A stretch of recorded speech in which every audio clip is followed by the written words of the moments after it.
In today's video, I'm going to teach you how to transfer data from Slack to Amazon S3 using Amazon AppFlow.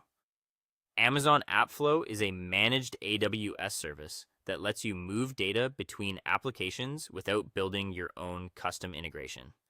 In this walkthrough, we'll focus on sending Slack data, such as message history and related records, into an Amazon S3 bucket for storage, analytics, or compliance needs.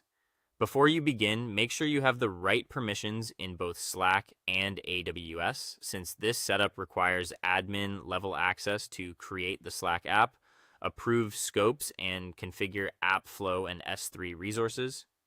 Start by opening the Slack API portal in your browser. Once you're there, click Create New App, then choose the option to build one from scratch. You'll be asked to give the app a name and choose the Slack workspace where it will be installed.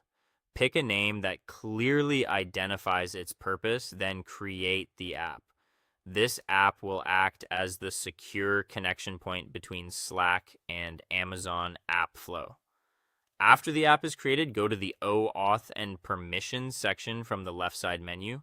This is where you define how Slack will authorize access.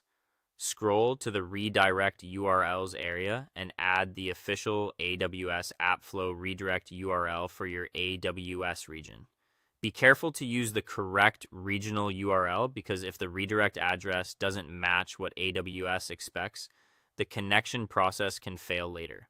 Once you've entered it, save the change so Slack can use it during authentication. While you're still in OAuth and permissions, configure the scopes the app will need. These are the permissions that allow AppFlow to read Slack data. According to the setup requirements, you'll need read access for channels, conversations, and files. Make sure the necessary read scopes are included so the integration can retrieve the data you want to export.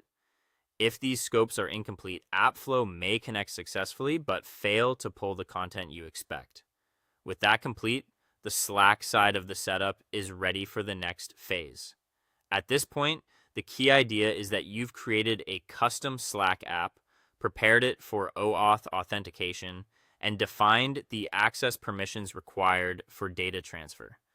Those pieces are essential because Amazon AppFlow depends on them to establish a secure, authorized connection to your workspace. As a final tip, double-check every entry before moving on, especially the selected workspace, the redirect URL, and the granted scopes. Small configuration mistakes at this stage are one of the most common causes of connection issues later.